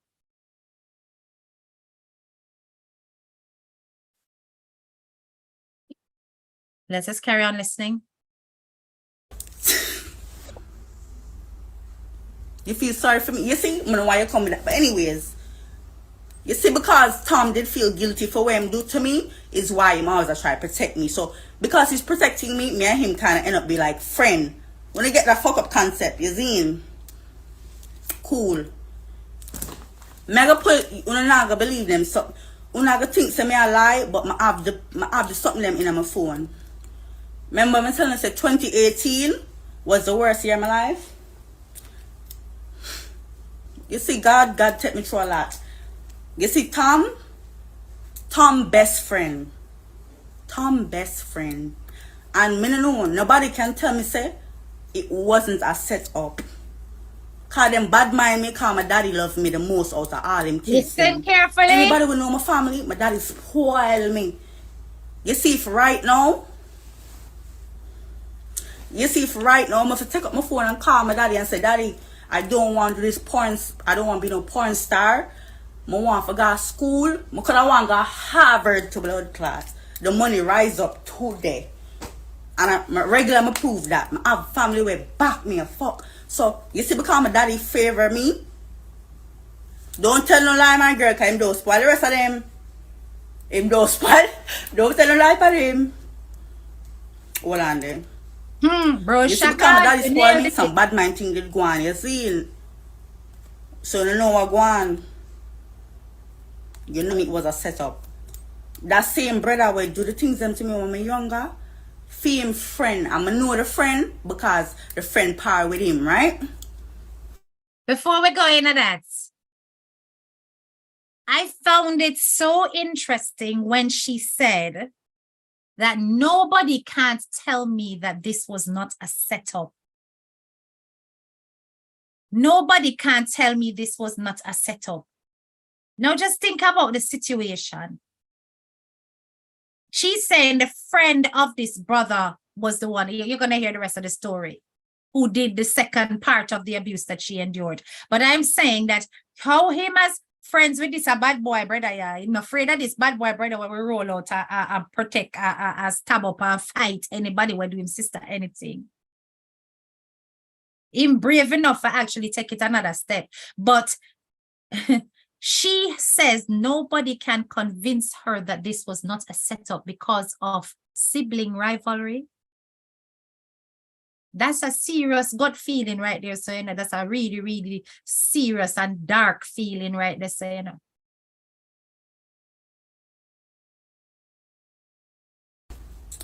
Fame friend, wanna know. My for telling you, I can find the proof coming on nobody tell me say I lie. When I say I go through it wicked in a 2018, I go through it fuck. And that's why I have to give thanks to my friend with name Al. She get that out.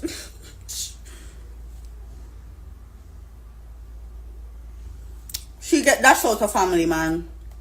She just thought me fame best friend raped me when I did that freaking basically 18. Mighty God. Him raped me.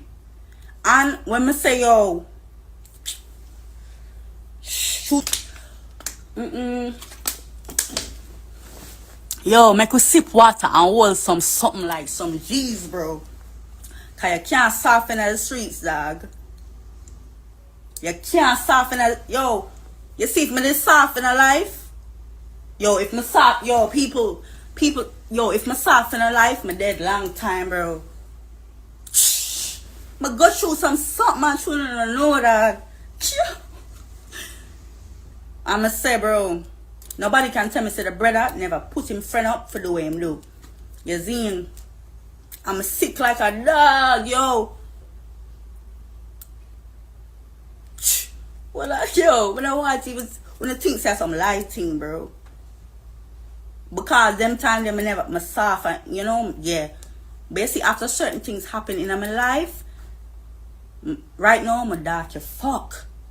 I send people to kill you, I send somebody for to kill you, brawling, eh? You crazy? You're crazy? Everybody have to dead. You see all right now, I'm not telling you no lie. Listen to this. You see the brother them will do what them do to me, them have picnic, them have kids right now. I'ma say yo, them live in America from different parts. You see if me could ever find out where them picnic at school, where them balloon come from. Yo, if me could them have some little picnic, the picnic them not even probably them picnic them not even 10 years old. You see if me could ever find out where the picnic them got school. God see I know. God's my swear upon my life, if me could have find out where them picnic got school, me send people to kill them picnic brawling. The little one of them have a baby, all the head of Jesus Christ of mercy, Lord God.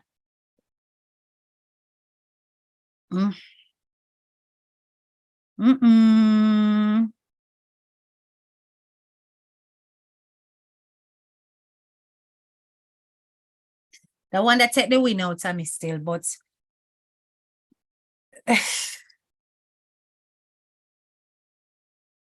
remember I started with the story about that young British girl who was butchered in the streets by a 17-year-old boy in Croydon,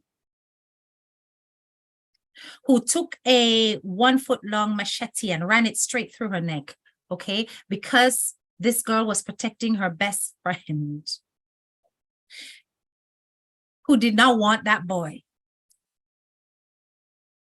We are seeing so many broken young people, broken young people. And we don't understand what is behind this hurt, what is behind this pain. I listened to that comment when she said it and my whole body ran cold. My whole body ran cold. Because the bitterness and the anger that is so deep within is so overcoming for her. That logic has gone through the window. Empathy has gone through the window. Sociopaths are created out of trauma. Psychopaths are created out of trauma. When it goes unresolved into adulthood, and we think that, oh, they're coping because they can live, they can pay their bills, they're coping. There is no restitution, there is no repair of that broken soul.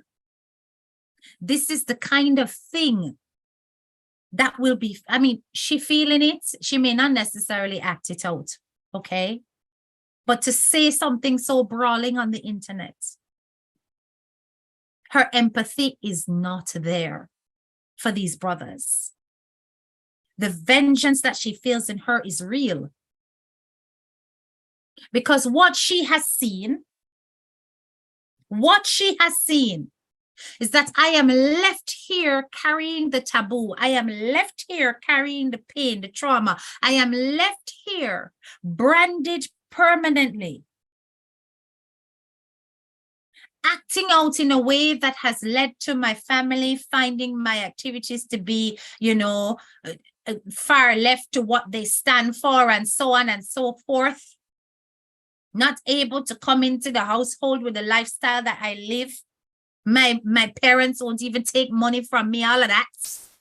And there you are with your house, your wife, your kids, your picket fence, your pussy dog, living that perfect looking family life.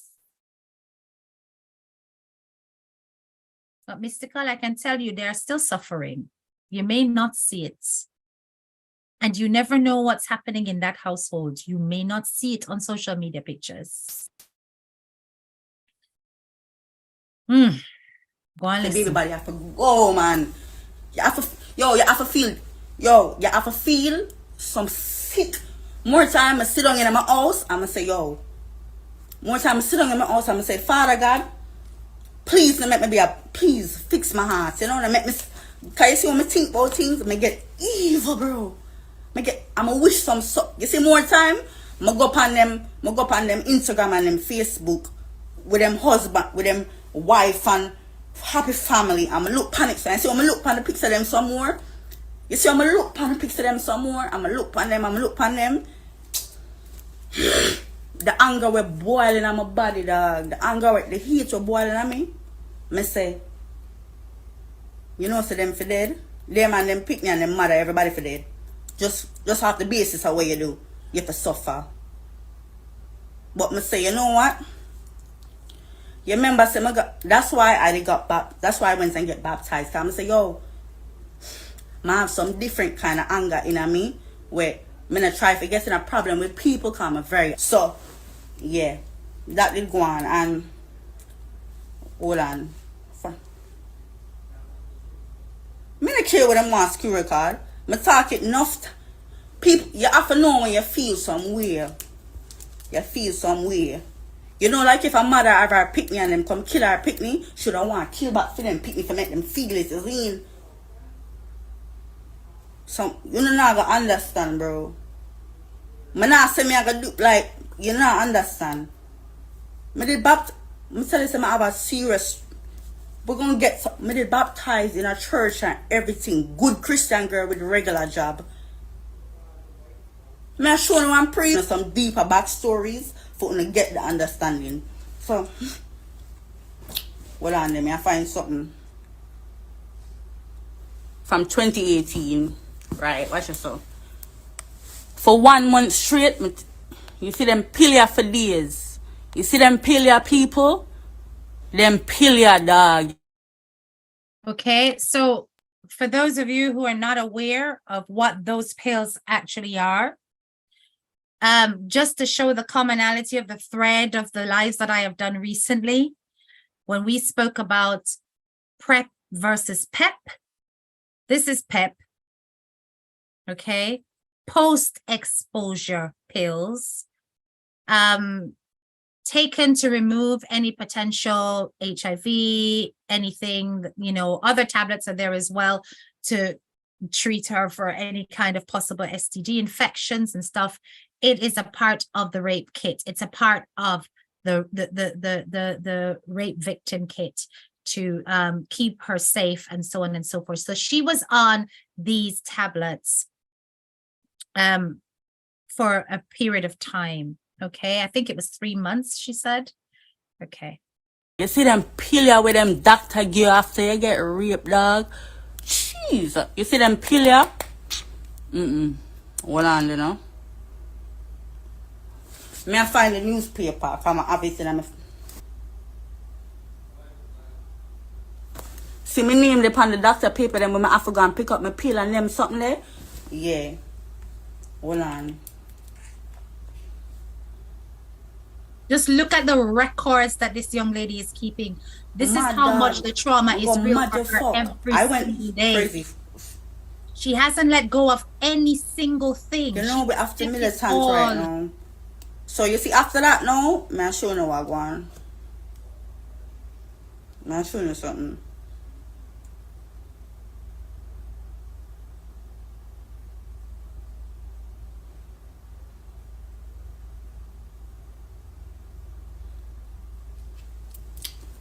One morning now,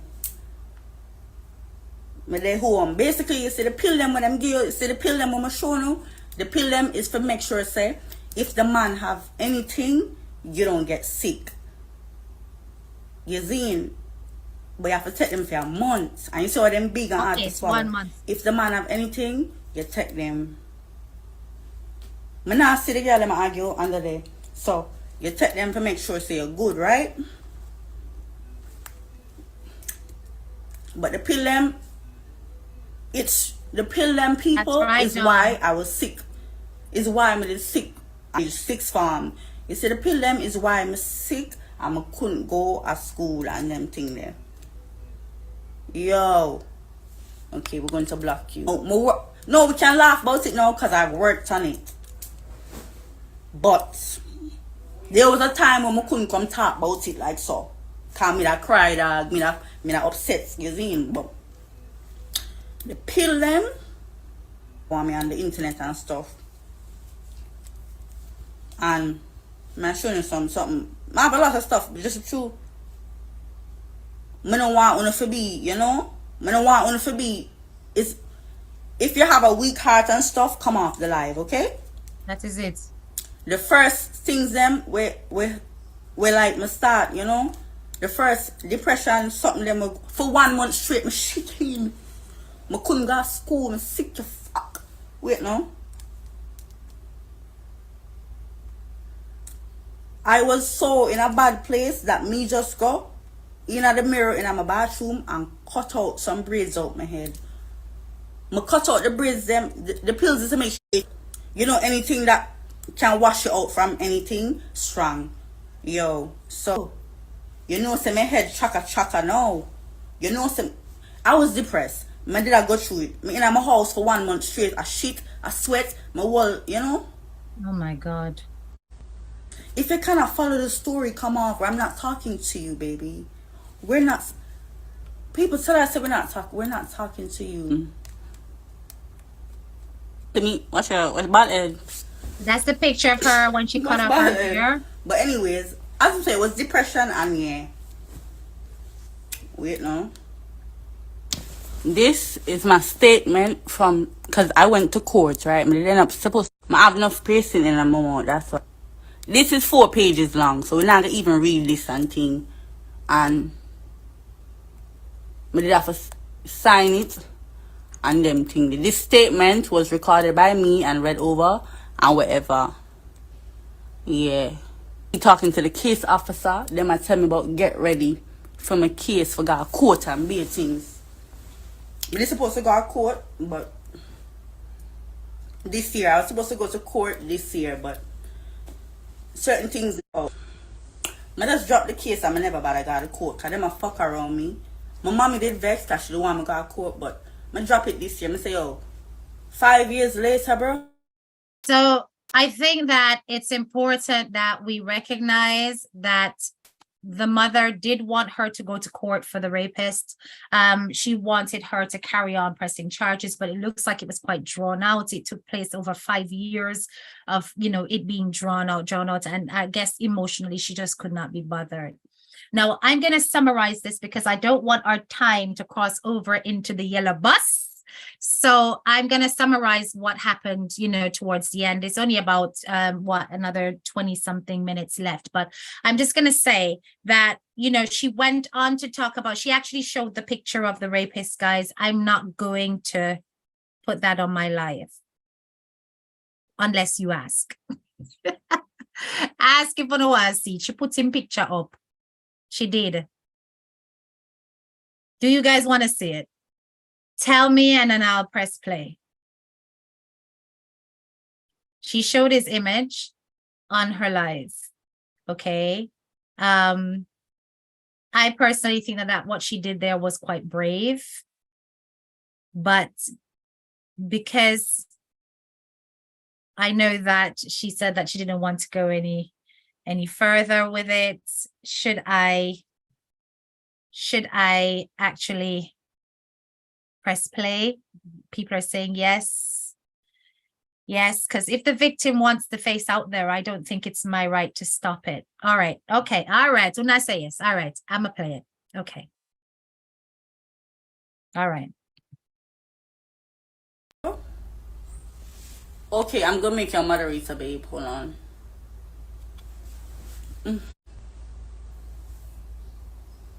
5 years later, he went to prison for 1 year, and then him come out promise a bail or something, and then them take fucking 5 fucking years.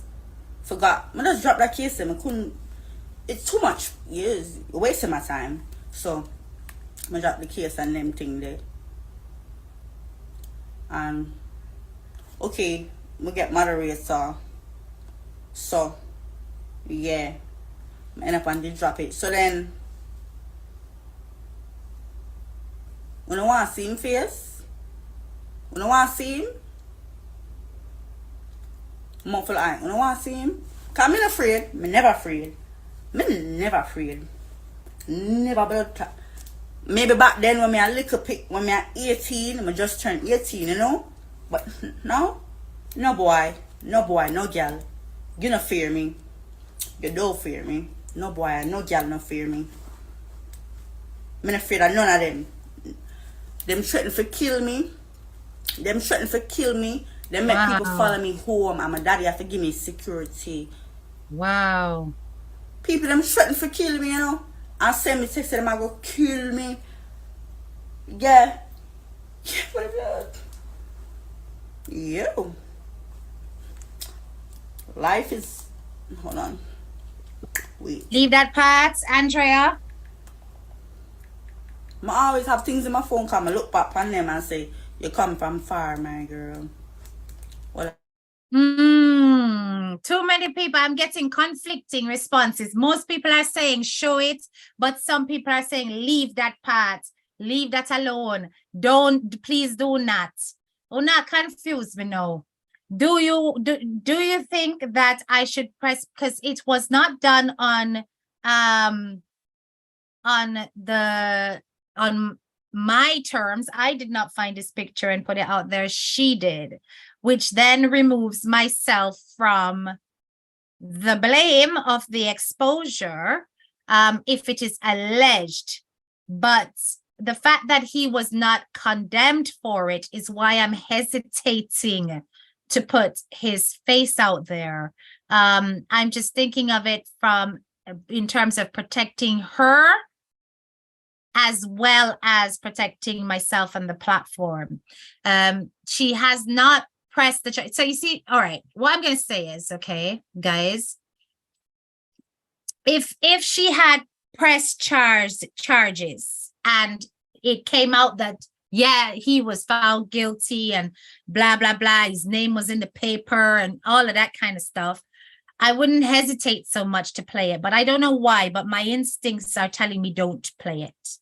Not because I don't want the person who's accused to be fully exposed, but the fact that she pulled back on the legal action, and therefore there is still this whole word alleged up in the air because it's not a convicted situation.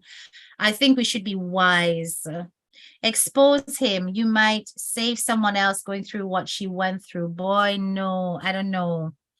I think because she didn't push through with it in court, I think we ought to really leave it alone. I think we should for now. I think should, and remember, you know, Antigua no one big place, you know. Antigua no one big place. And information spread, right? Information spread, right? But it is big enough that he can go from one part of the island to the other and it not necessarily be known that he was the one. But me, I'm gonna leave it because she did not. I agree. Thank you, my John Shaw people. I'm gonna go with my gut instincts on this. But should Mystical ever decide that she was gonna pick the case back up or whatever, I don't know if the court would allow it because they would think that she's wasted their time. But should anything ever happen and she feels that she needs to, I will not, and she does something about it, I will not hesitate to put that part out. Okay. I'm going to end this live right here, but people, Mystical situation is quite a sad one. And I don't think, it hurts me a lot when I hear people basically dragging her name and saying, oh, you know, calling her all kind of names, telling her that she lose this, that, whatever, because they're trying to attack the mother. And I'm saying that whatever dislike and disdain you have for the mother, don't let it fall on the child, because what she's gone through has been quite traumatic on several levels. Now, as to whether or not the parents are to be blamed and whether or not the parents are part of her traumatic results, they're not the reason why the trauma took place. But I'm going to say, and I do genuinely mean this, that I think the handling of what took place with Mystical was not necessarily up to par. And I'm not going to say which parent I'm referring to here. I'm going to say that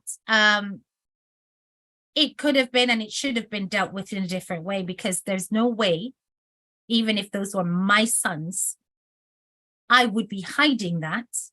And in addition to that, I would make sure that they are sent through rigorous counseling. They would have to be removed from the environment that they're in. They wouldn't carry on as though, you know, life is all hunky-dory and everything's back to normal. They wouldn't. They'd be pulled from their current schools. They would be sent to private institutions and they would be getting counseling because, hey, me have money. If me have money, I am going to pay for the most psychotherapy that I can afford. They would go through a rigorous treatment. And all of their privileges would be pulled. All of them. You understand me? The schools would be made aware of what took place. Those kids would suffer, and they're mine. Because what they have done has allowed them, these two boys, to go skipping off into the sunset as though they're fine. You know what I'm saying? Their accountability, to me, isn't there. Look at how she's seething. Look at how she's saying that she's looking on their social media accounts, seeing them live them nice life, happy wife, family, blah, blah, blah. And look at the deep pain that's coming out of her when she's observing all of that. She does not feel she has been served any justice. She doesn't. And I do often wonder if there is a helplessness on the part of the mother. I wonder, I don't know. I don't know her personally. Because this father sounds to me to be a dominant character in the situation. Financially well off and all of that. In a position of influence, clearly. Probably more so than the mother, I don't know, but it just sounds as though he is the figure that cannot be budged. And it does make me wonder, who is the helpless parent here? Who is the one that does not have enough power to get the justice that they really need? Because this girl is still hurting quite a lot from this whole thing. Now, I know that they were kids and they should be allowed to move on with their life, but not without rigorous treatment. So when you are protecting your children,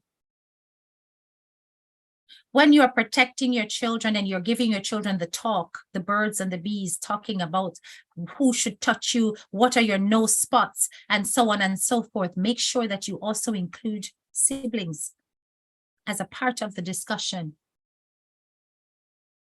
Because as I said, our children are being over-sexualized just by media.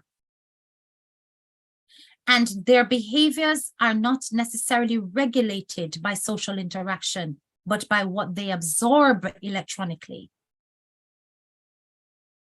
That young man that killed this 15-year-old girl, that Khago that thinks it's okay to come out here and call a woman a prostitute and call her mother a prostitute and refer to all of her sexual activity as though he has dominion over her body. And yet still he is basically trying to get her to fulfill his little dirty fantasies just so that she can bust two songs. Those two brothers who are allowed to go skipping off into the sunset while this girl is suffering and having to use her platform as her voice because the people who she really wants to hear are not. And I'm not talking about her mother. Money does not replace parenting. Money does not replace justice. So no matter how much she can pick the phone up and say, Dad, can I have so that I can go to Harvard and come out of this industry or whatever, and it will reach, it still would not remove the trauma.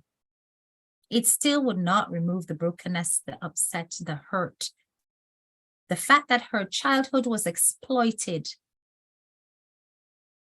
And then, in addition to that, to experience what happened in adulthood, well, young adulthood, 18, on the cusp, by yet somebody via those same brothers. Essentially, these boys have become a vessel of everything traumatic that has taken place with this girl. Now, one of the stories that was not mentioned that I cut out because it was too long, but still it's such an important part of her story, was the fact that she had a friend, and that friend and her used to be so close. And when she had gone through this whole thing after being raped and she had to take the PEP treatment and the other tablets, after that happened, you know, her body was breaking down. So she spoke about the fact that she went really, really dark. She spoke about the fact that she had lost weight, that she was having diarrhea all the time, and so she couldn't keep anything in. But one of the things that happened to her was that her skin started to break out all over her body, including downstairs. And she was so concerned about it, she took a picture of that and sent it to the friend. This is in college now. Sent it to the friend like, oh my God, look at what's happening to me. The friend's aware of the fact that she was raped and all that, right? Oh my God, look at what's happened to me, and so on and so forth. I remember this rape was not, it wasn't hidden. It was all over the papers. It was everywhere. So everybody knew about this. So when she took the picture and she sent it to the girl, do you know what the girl did? The girl leaked the picture of her private parts. And that picture went all over the place with the whole thing that look, it looks like Mystica has HIV or AIDS. And that's why she's so skinny, she's so black, and that's why her bits look like this. I'll tell you about some friends, man. That's why I have some friends, but I can't count them on one hand. I don't keep people too close to me. And even so, I am very cautious with the very personal details of my life, because I know what it feels like to get stabbed in the back by a friend. You hear what I'm saying to you? And that's probably why I am built and wired the way I am, that people can tell me anything and it not gone away. Because look at what happened with that friend. So that picture went all over the place. So she, Mystica, and the girl ended up in one big fight and everything. And they brought her to the college, and basically were gonna expel her again because of the fight. You understand me? She ended up going through all sorts. She did not get expelled, though, because the reason why she didn't get expelled is because they knew why she ended up in a fight with this girl. They understood why she got in a fight. They knew what the girl had done. By rightly, she should have been expelled, but it didn't happen. You know what I'm saying? Her rebellious years led to her moving out into the street. She spoke openly about that she moved out from her father's house. Now, I do have questions as to why she was still in her father's house to begin with. you know, but she moved out of the father's house. She was working with the dad. She lost the job with the dad because she couldn't get on with any other people. I mean, at the workplace, them say all kind of things about her. And you know, it was causing an issue between her and her father. So she ended up losing that job. She decided that she was not going to abide by her father's rules. She wasn't going to college. She was going out, smoking weed, doing everything. She just went off the rails. She ended up being leaving her father's house because her father was like, listen, it's either you go college or you do this or whatever, or you work, but she didn't want either. So she was not going to college, she was not going to work, and so she left and stayed with her friend. And that friend did not take advantage of her, did not exploit her, but facilitated her staying. But during that time, she was then exposed to his friends, and she started this whole exchange thing. This is where the prostitution came into her life, because she was no longer under the care of parents. And that friend still encouraged her and took her back to college and made her carry on studying. Listen, let me tell you something. You see the face, you don't know the story. You see the face, you don't know the story. So when I say that there were some failings, I believe there were some failings. And that's why I do not judge the people who come after the parents 100%. Because I recognize that when it comes to the case of a person who's been abused as a child, the parents are the first bus stop, because that's a child, okay? But when it comes to an adult who went through situations of abuse, then of course the book stops with them. What happened in your life? What choices were made before that person, you know, that before that situation happened? Could you have done something differently? Because then everybody starts to blame the victim, don't they? They don't look at the person who did the rape or whatever. They go, oh, she's dressed too sexily. Oh, she's looking too nice. And that's why she get looked by a man and ray. But nobody's looking at the responsibility of those who are doing the exploiting.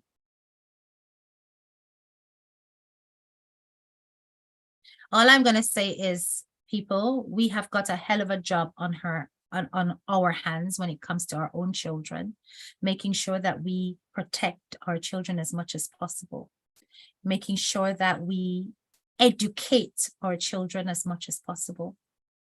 Okay, no means no. Avoid putting yourself in certain situations where you are easily exploited, and never ever get to the point where we are turning our children out into the streets and giving them such ultimatums that they feel they can never come to us for refuge. And then they end up taking a path that we can't help now, because we've given them tough love, thrown them to the wolves, and the result is irreversible.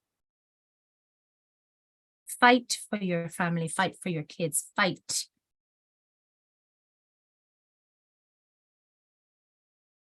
Make sure that they know what's right, what's wrong, so that they do not make mistakes that can stop them in their tracks from going forward with prosperity. Now, we cover all of these ladies and the family of the one that is deceased,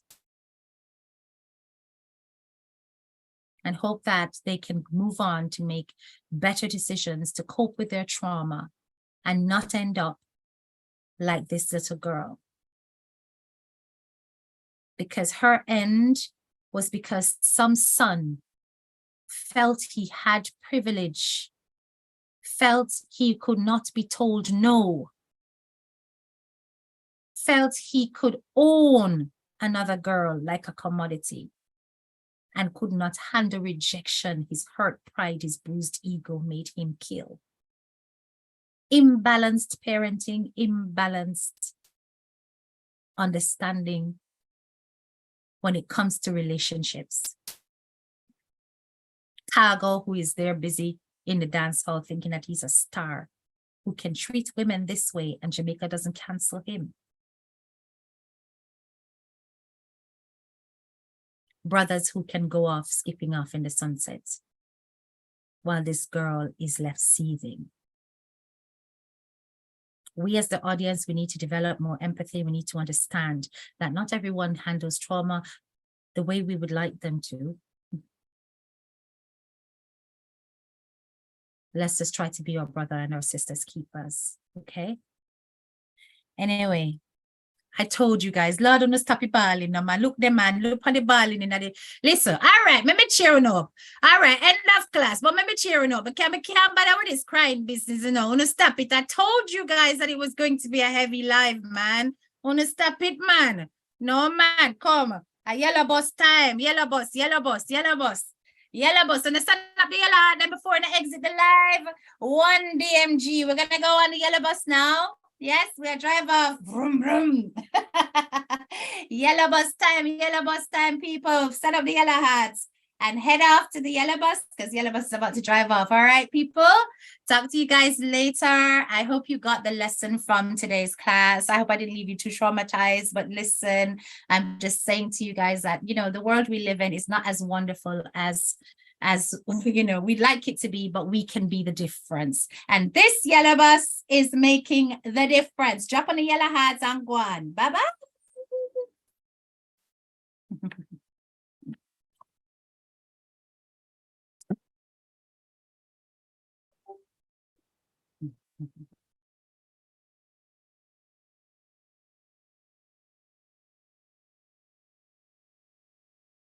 Thank you, Patrice. Pick up yourself, Caroline. Bless up, Rowena. All right, adios, guys. And exit. All right, pick up yourself, Linda. Rose Kitchen and Vlogs. Be blessed. All right, Lady V. Hi, Kay. Hi. The half has never been told. God be with you, Lady V. I see you. All right. Lovely life as always. Bless up yourself. Great class as usual. Thank you so much. Head over to the yellow bus. Rowena, thank you, Kay, for sharing this story. It is no problem at all. Carleen Richards, lots of love to you, my darling. Take care of yourself. All right. Bro Shaka, big up yourself. Okay, NPP, big up yourself as well. Head off, guys. Don't make the bus left for you, you know. Sure. Bye-bye.